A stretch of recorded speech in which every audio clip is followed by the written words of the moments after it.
नमस्कार, स्वागत है आप सभी का। कैसे हैं आप सभी लोग? आशा करता हूँ आप सभी लोग बहुत अच्छे होंगे। और आज अपनी बात कर रही है, लास्ट चैप्टर अपना चल रहा है 14th। इसके अंदर बनने वाले इंपॉर्टेंट क्वेश्चन अपने पढ़ेंगे। पहले वस्तुनिष्ठ क्वेश्चन जो है वो अपने देख लेते हैं। इसमें से 2 वस्तुनिष्ठ प्रश्न आपके आने हैं। तो पहला प्रश्न है, ताप बढ़ाने पर अर्धचालकों की प्रतिरोधकता क्या हो जाती है? अर्धचालक जो होता है ताप बढ़ाने पर चालक की तरह व्यवहार करते हैं, मतलब प्रतिरोधकता और प्रतिरोध क्या होगा? कम हो जाएगा। क्या हो जाएगा? कम हो जाएगा। और चालकता क्या हो जाएगी? बढ़ जाएगी। निम्न से दाता अशुद्धि है। एक तो दाता अशुद्धि होती है और एक ग्राही अशुद्धि होती है।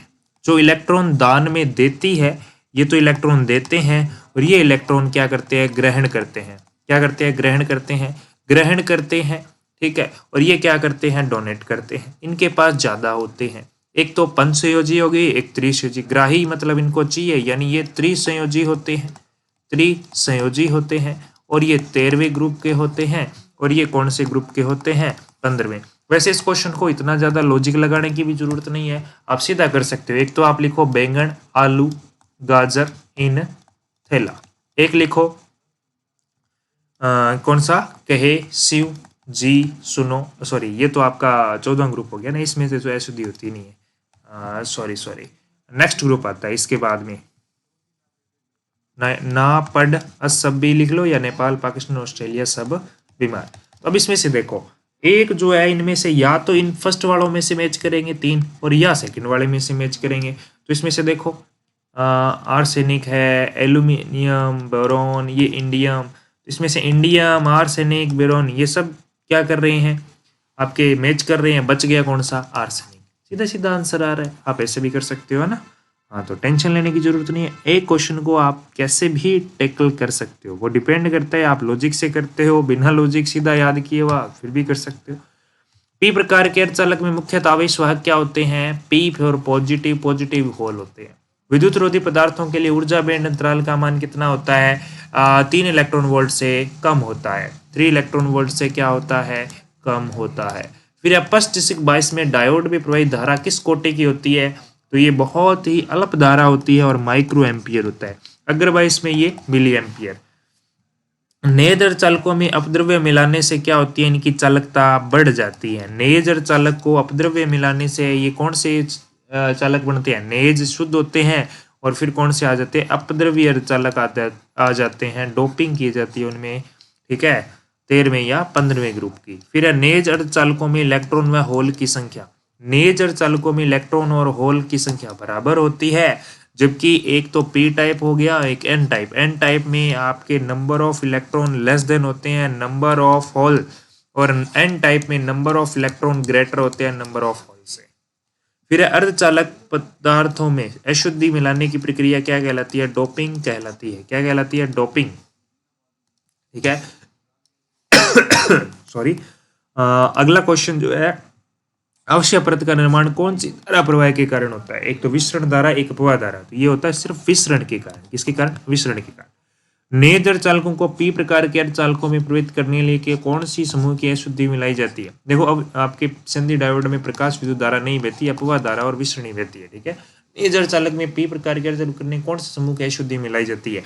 पी बनाना है, पॉजिटिव बनाना है, तो इलेक्ट्रॉनों की कमी होगी, यानी त्रिसंयोजी। अगर एन बनाना है तो इलेक्ट्रॉन अधिक होगी, यानी पंचसंयोजी।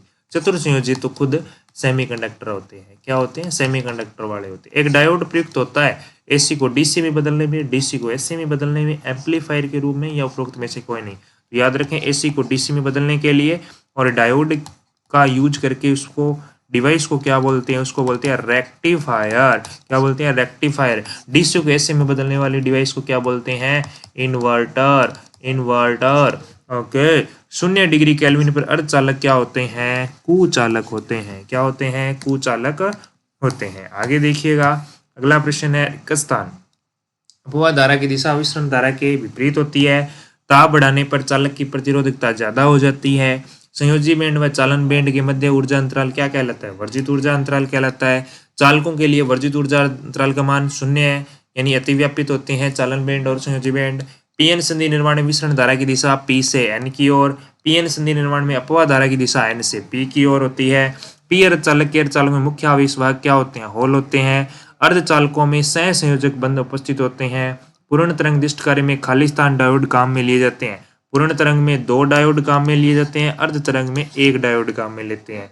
नेज अर्धचालक में इलेक्ट्रॉन की संख्या होल की संख्या से होती है, समान होती है, लेकिन P में होल ज्यादा होते हैं, NH ज्यादा होता है Ne से, और N टाइप में नंबर ऑफ इलेक्ट्रॉन ज्यादा होते हैं NH से।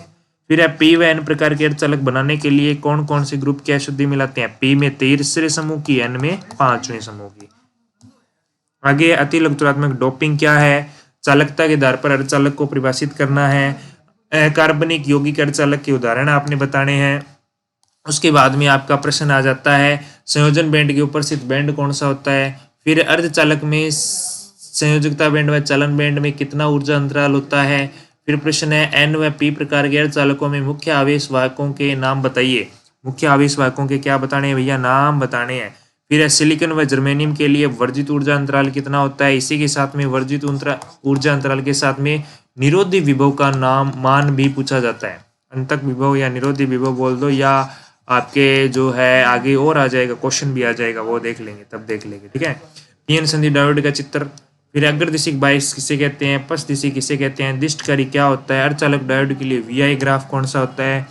पीएन संधि में अग्र बायस और पश्च बायस के लिए परिपथ चित्र। परिपथ चित्र इंपॉर्टेंट बहुत है भाई, बहुत इंपॉर्टेंट है। आगे देखो, अगला प्रश्न है आपके, ये आ गया ऊर्जा बैंड के सिद्धांत के आधार पर पदार्थों का वर्गीकरण करो। ऊर्जा बैंड के आधार पर चालक, कुचालक और अर्धचालक को समझाइए। तो ये अच्छा प्रश्न आपके लिए है। उसके बाद में आपके आ जाता है पीएन संधि निर्माण के समय होने वाली प्रक्रिया बताओ। विसरण की प्रक्रिया और अपवाह की प्रक्रिया को अच्छे से समझाना है आपने। क्या समझाना है? अच्छे से इनको समझाना है। ये देखो आपके पूरा का पूरा ये डिटेल दे रखी है, आप पढ़ सकते हो यहाँ से, है ना।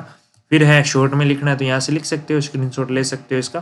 फिर है अवश्य तरंग अर्ध तरंग दिष्टकारी की कार्य प्रणाली। अर्ध तरंग दिष्टकारी पढ़ लो और पूर्ण तरंग दिष्टकारी पढ़ लो। दोनों तरंग दिष्टकारी जो है वो आपने पढ़ने हैं, ठीक है। इसमें आपके ट्रांसफार्मर प्लस में एक डायोड लगा हुआ होता है। यहाँ देखोगे ना तो यहाँ पे आपके क्या लगा हुआ है, एक इस तरह से डायोड जो है वो लगा हुआ है। बात समझ गए होंगे। फिर ये इसका ग्राफ दे रखा है ना। उसके बाद में अगर हम बात करें अगले क्वेश्चन की, तो अगला क्वेश्चन पूर्ण तरंग दिष्टकारी का है। सेंटर टेप, ये भी अलग अलग 2-3 टाइप के होते हैं, वैसे कोई दिक्कत नहीं है। आप पूर्ण तरंग दिष्टकारी जो है वो आपके डायग्राम दे रखा है। फिर है P N प्रकार के अर्धचालक को समझाना है। P प्रकार कैसे बनता है, N प्रकार कैसे बनता है, ये चीज़ आपने एक्सप्लेन करनी है। तो इस तरह से ये आपके जो है, ये आपका जो है चैप्टर नंबर 14 के जो इम्पोर्टेंट क्वेश्चन है वो कंप्लीट होते हैं। बाकी अपनी बात करेंगे नेक्स्ट वीडियो में। आपने 24 और 25 के जो इम्पोर्टेंट नहीं, जो पेपर आए हुए हैं सप्लीमेंट और मेन, उनको सॉल्व करेंगे। तब तक के लिए धन्यवाद। पढ़ते रहें, मस्त रहें। कोई भी डाउट हो कमेंट लिख सकते हैं। धन्यवाद।